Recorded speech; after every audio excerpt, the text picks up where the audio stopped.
O PL do Bolsonaro tá rachado. E dessa vez a disputa é entre familiares próximos de Jair Bolsonaro. É Michele aprontando e tem até o Eduardo Bolsonaro na treta. Quem vai explicar essa confusão toda pra gente é o Pedro Zambarda aqui no plantão do Meteoro.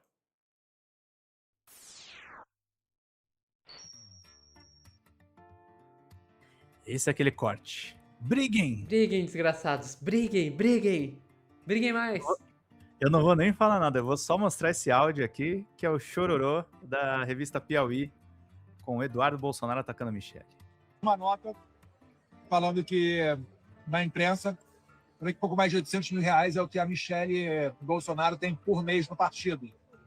Para pagar pessoal, aluguel de escritório, rodar, fazer evento.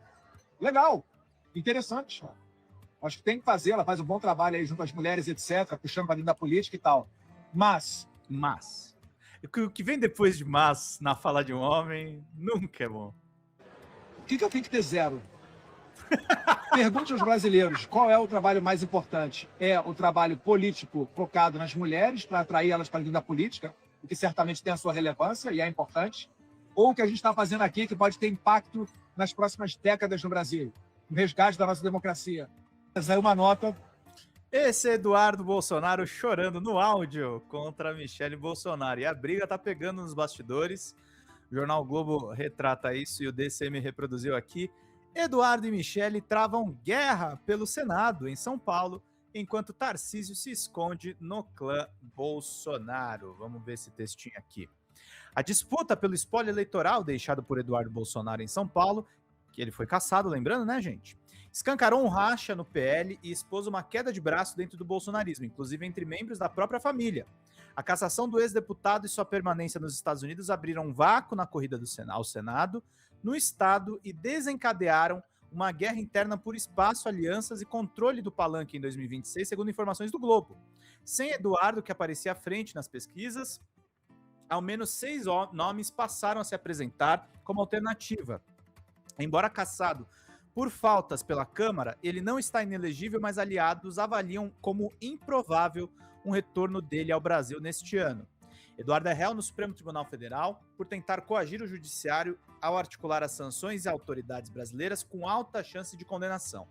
Do exterior, Bananinha tenta manter influência indicando o deputado estadual Gil Diniz. Lembra do Gil Diniz, Sofia? Nando Moura fez campanha para Gil Diniz. No início de dezembro, Diniz esteve nos Estados Unidos e teria ouvido um pedido direto para disputar o Senado. Aliados descrevem uma relação de confiança construída ao longo de 12 anos. Aliás, Gil Diniz, que algumas pessoas me contaram que era uma das pessoas que mais fomentava ataques ao Tarcísio de Freitas na Lespe, Sofia. É o Eduardo que fazia isso, tá? Então, explica muita coisa. Em paralelo, a ex-primeira-dama Michele Bolsonaro atua para ampliar o espaço no PL Mulher. A deputada Rosana Vale entrou em pesquisas internas a pedido de Michele, mas resiste e trabalha pela reeleição. Tarcísio de Freitas, guiado ao posto de governador pelo capitão que está preso na Papudinha, se mantém acovardado sem energia para disputar o espaço interno do clã. Pressões por nomes e disputa pelo controle do palanque. Em um primeiro momento, o PL paulista também quase fechou questão em torno de Renato Bolsonaro, irmão do ex-presidente. Ele, porém, prefere disputar a Câmara e evitar o risco de uma eleição majoritária.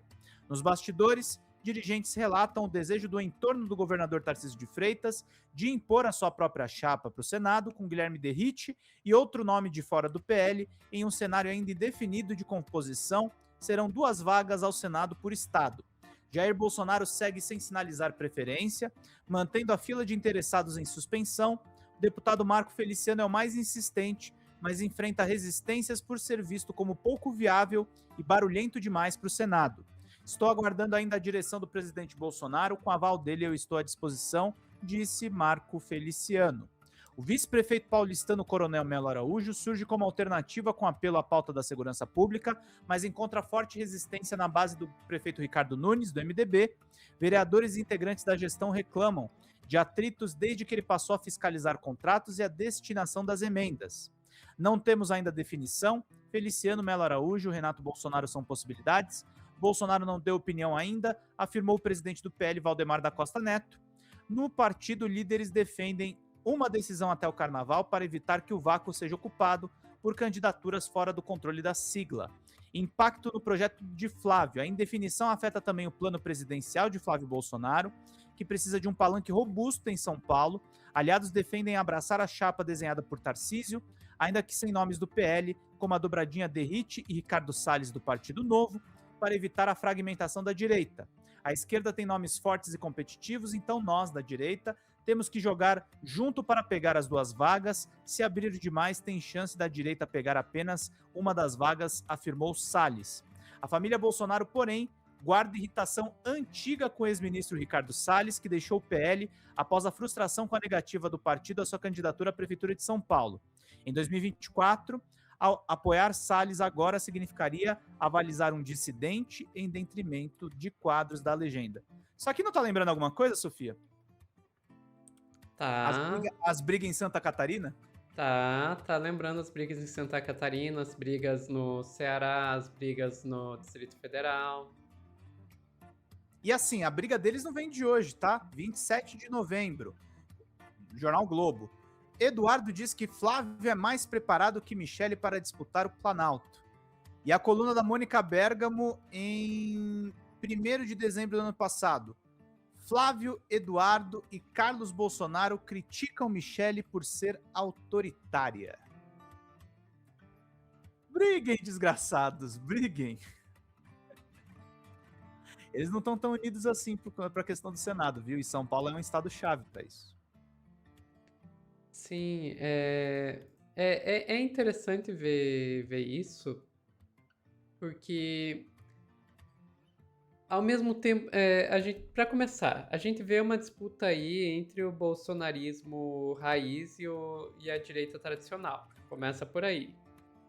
Que tem representantes desses dois grupos nos nomes ali. Aqueles nomes que você foi citando, pelo amor, Pedro, que você quer me causar pesadelos, né? Mas Ricardo você vê Salles, Feliciano, gente, o Feliciano tem uma rusga com esse cara desde 2011. Mas enfim. E São Paulo é um estado-chave e são 2 vagas. E mesmo assim, eles estão conseguindo comprar essa briga.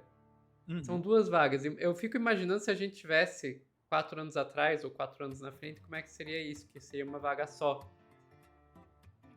E eu também fico pensando o que significa para o nosso Senado receber esse tipo de gente, porque o Senado sempre foi visto como uma casa mais controlada, mais tradicional. Oi? Sensata, né? Sensata, boa palavra, sensata. E a gente tá falando de Ricardo Salles, a gente tá falando de Marco Feliciano. E é capaz deles entrarem, como entrou o Rogério Marinho, como entrou o Marcos Duval. É capaz deles entrarem. E eles entrando, a coisa fica muito feia, porque hoje a Câmara já tá tomada por eles, mas o Senado ainda não. O Senado ainda dá para negociar.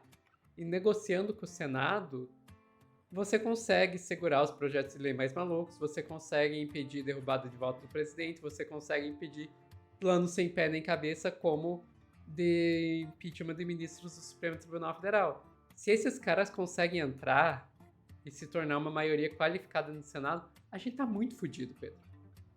A gente tá muito fudido. Tem uma coisa que me deixa feliz nessa história. O Flávio Bolsonaro sair para presidente talvez enfraqueça um pouco as chapas para o Senado. Um pouco.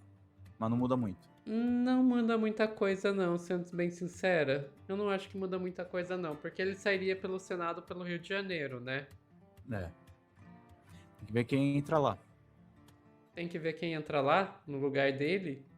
E um senador faz diferença, mas eu não sei se faz tanta diferença assim. Muito mais do que um deputado, é óbvio.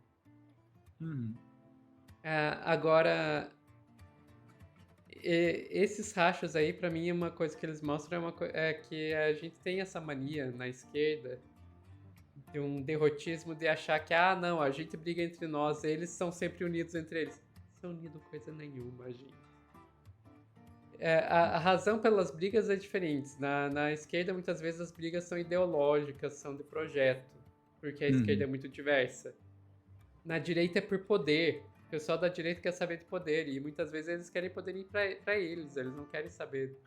Então, nem aí para qual projeto vão aprovar, tanto é que você vê como a direita tradicional, vulgo, centrão, vai ideologicamente de um lado para o outro, às vezes está numa centro-esquerda junto com o Lula, às vezes está numa direita, às vezes está numa extrema-direita junto com o Bolsonaro, e foda-se. Mas a briga por poder tá lá. E eles se matam tanto quanto a gente quando começa essas brigas. Mas enfim. Ficamos por aqui, Pedro? Ficamos por aqui, Sofia Labanca. Pessoal que tá assistindo ao vivo, não sai daí que a gente já volta o tchauzinho pra vocês.